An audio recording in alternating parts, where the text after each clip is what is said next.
বাংলায় চৈত্র মাসের 20 তারিখ। বাংলার প্রকৃতিতে এখন চলছে চৈত্র, তার মানে বসন্তের শেষের দিকে। বৈশাখ জ্যৈষ্ঠী গ্রীষ্মকাল সামনে আসছে। গাছে গাছে এখন আম, জাম, কাঁঠাল, রসালো ফল এর মুকুল ধরা শুরু হয়েছে। নিঃসন্দেহে এই ধরনের রসালো ফল ফ্রুট আমাদের জন্য এগুলো বড় নিয়ামত। এসব মৌসুমী ফল ফ্রুট আমাদের দেহের রোগ প্রতিরোধ ক্ষমতাকে বৃদ্ধি করে, নানাবিধ ছোট ছোট রোগ শোক থেকে আমাদেরকে মুক্তি দেয়। সুতরাং বাড়িতে, ভিটায়, বাগান বাড়িতে, বাড়ির আশেপাশে, উঠানে জায়গা জমি থাকলে আমরা সেখানে আম, কাঁঠাল, লিচু ইত্যাদি ফল ফ্রুটের গাছগুলো লাগাবো। এগুলো একদিক থেকে যেরকম আমাদের পরিবেশকে সুন্দর রাখে, ভারসাম্য রক্ষা করে, অপর দিক থেকে এগুলো আমাদের রসালো ফল ফ্রুটের যোগান দেয়।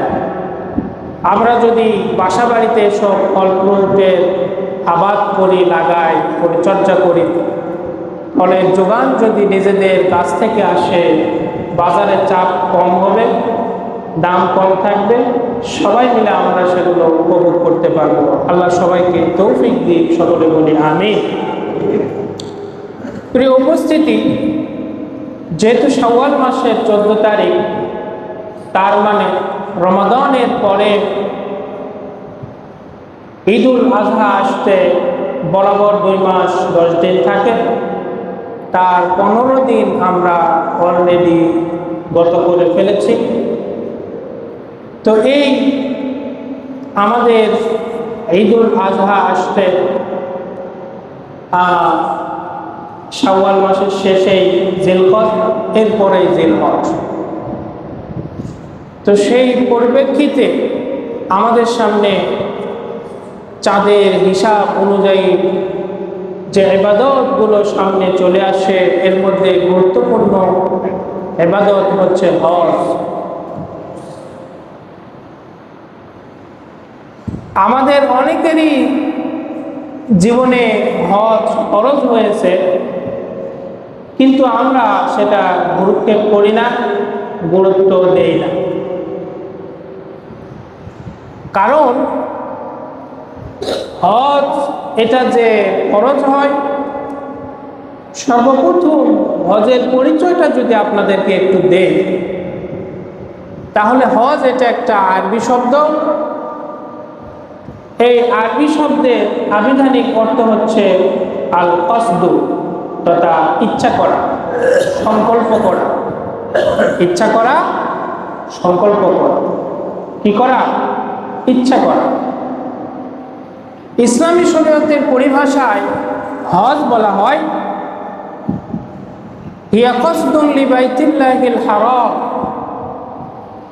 বাইতুল্লাহর দিকে সফরে ইচ্ছা পোষণ করা, বিসিফাতিন মাকসুসাতিন ফি ওয়াক্তিন মাকসুসাতিন বিশারাইতা মাকসুসা, নির্দিষ্ট কিছু শর্ত সাপেক্ষে নির্দিষ্ট সময়ের ভিতরে নির্দিষ্ট কিছু কোয়ালিটি মেইনটেইন করে বাইতুল্লাহর দিকে সফরের ইচ্ছা করাটাই হচ্ছে হজ। তো এই হজের ভিতরে আমরা ছোট হজ এবং বড় হজ বলে থাকি। ছোট হজ হচ্ছে উমরা, আর বড় হজ হচ্ছে হজ্জাতুল কুবরা, তথা এই জিলহজ মাসের 10 তারিখের যে হজটি হয়ে থাকে। সম্মানিত উপস্থিতি, এটি মুসলমানদের জন্য একটি বিশাল বড় নিয়ামত। নিয়ামতটা কিভাবে? পৃথিবীতে হজের চাইতে বড় কোনো জমায়েত মানুষের একত্র, এটা পৃথিবীতে আর দ্বিতীয়টি কোনো নজির নাই। বিষয়টা আপনাদের কাছে শুনতে সাধারণ মনে হলেও একটু ভেবে দেখেন, জিনিসটা কিন্তু সাধারণ কোনো কথা নয়। আপনি যদি সাধারণত আপনার এলাকায় একটা আলোচনা সভা করেন, একটা মিটিং করেন, সেখানে কি লোক সহজে পাওয়া যায়? আগের থেকে দাওয়াত দিয়ে রাখতে হয়, আবার ফোন করে মিটিংয়ের আগে জানাতে হয়। যদি 50 জনকে বলে থাকেন তাহলে দেখা যাচ্ছে 20-25 জনের উপস্থিতি হয়, বাকিরা থাকে না। আবার শুধু এলাকা ভিত্তিক নয়, আপনি যদি উপজেলা, জেলা পর্যায়ে, জাতীয় পর্যায়েও যদি কোনো আয়োজন করেন, তাহলে সেখানেও কতটুকু মানুষই আর উপস্থিত হয়। এবং এটা শুধু মুসলমান সমাজে নয়, ভিন্ন ধর্মাবলম্বীদের যত আয়োজন উৎসব আছে পুরো বিশ্বব্যাপী, পৃথিবীব্যাপী, এতগুলো মানুষের একসঙ্গে এক জায়গায় একত্র হয়ে এক আল্লাহর ইবাদতের ভিতরে কার্যক্রমে, প্রক্রিয়ায় সামিল হওয়া পৃথিবীর দ্বিতীয়টি উদাহরণ আর নাই। সুবহানাল্লাহ। এইটা সাধারণ কোনো বিষয় নয়। কারণ যে একটা বড় জামায়াত যখন হয়, সেখান থেকে বড় বড় আন্দোলনের সূচনা করা যায়।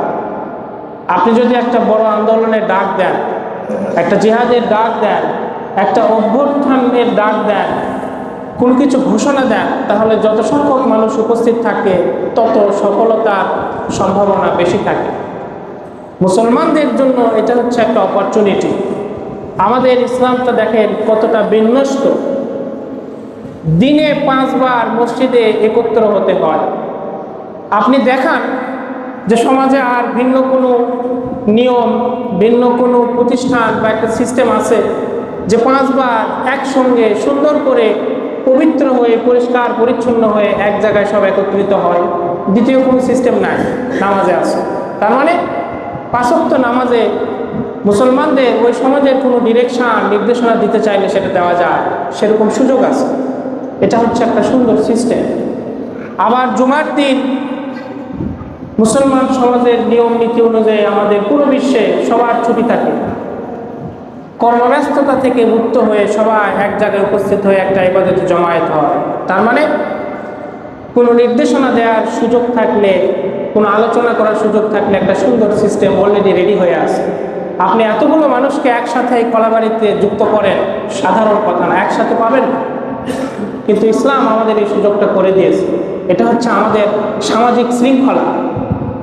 এরই ধারাবাহিকতায় হজ হচ্ছে সর্বোচ্চ গণজামায়াতের একটি ইবাদত, যেটি পৃথিবীতে আর অন্য কোনো ধর্মের নাই, আমাদের আছে।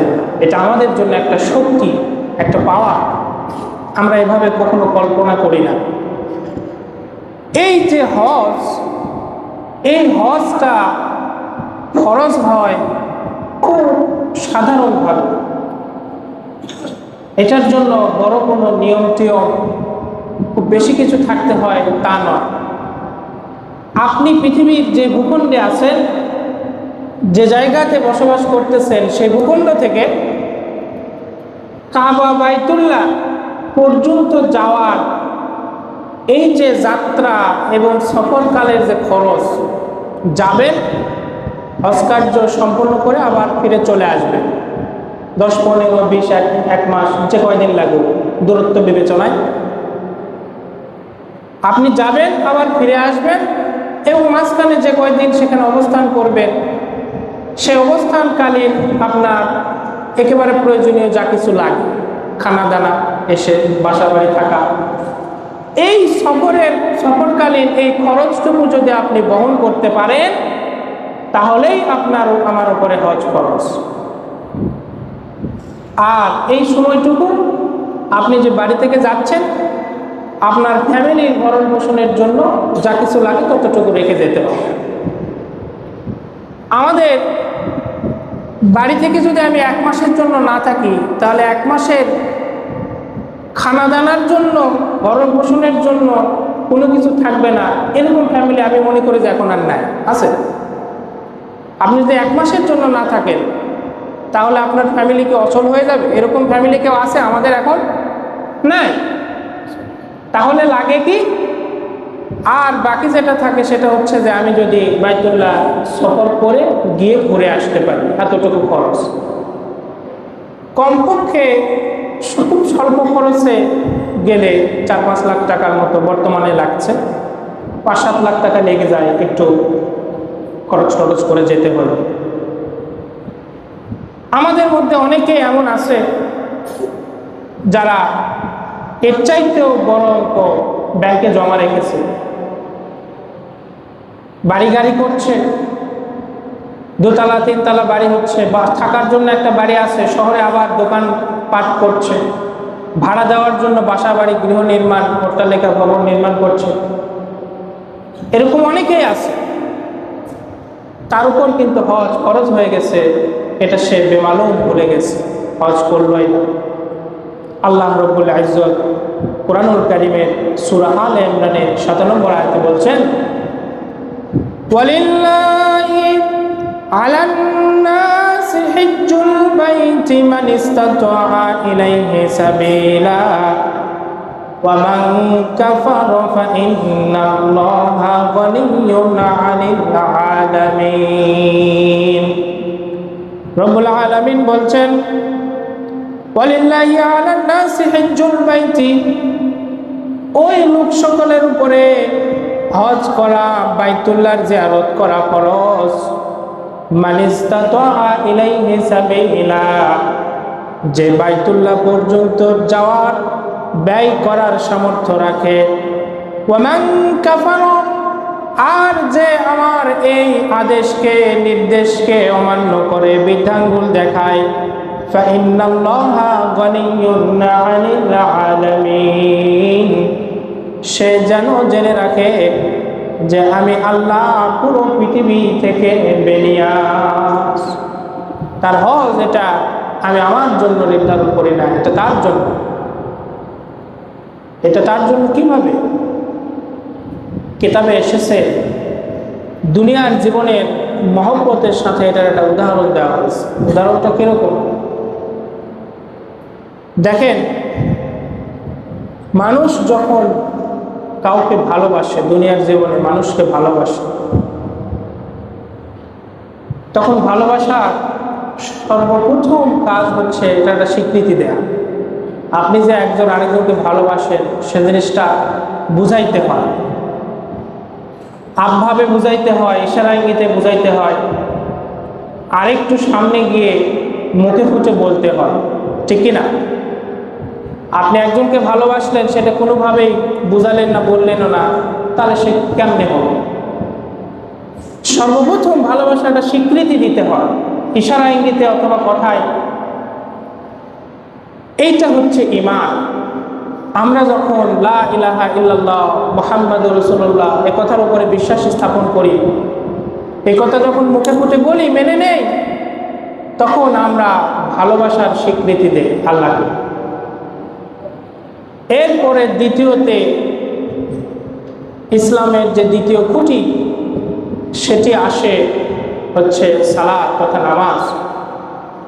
আপনি একজনকে ভালোবাসলেন, ভালোবাসি বলে হারায় চলে গেলেন, আর কোনো খবর নাই, ভালোবাসা টিকবে? সাক্ষাৎ করতে হবে, দেখা করতে হবে।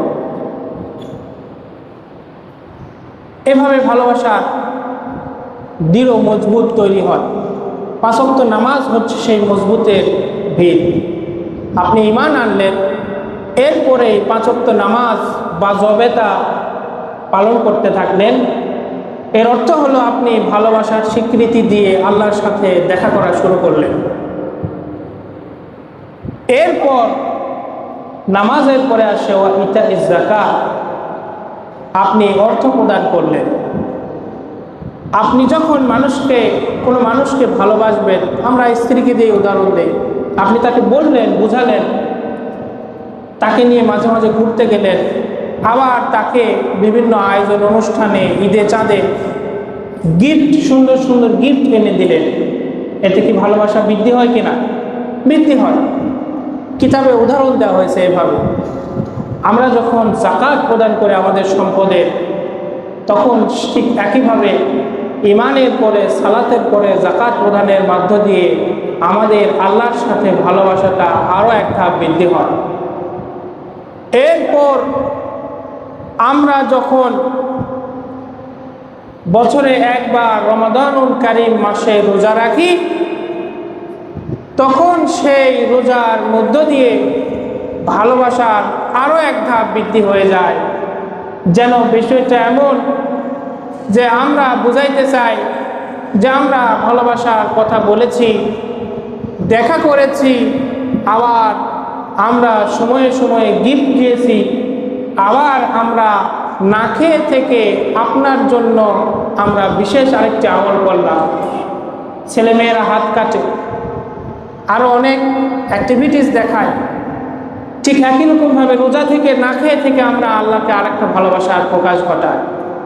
এরপরে কিতাবে আসছে যে ভালোবাসার সর্বশেষ হচ্ছে একটা পাগলামি, পাগল হয়ে যাওয়া, যেখানে মানুষের আকল চিন্তায় ধরে না। হজে এই কাজটা হয়।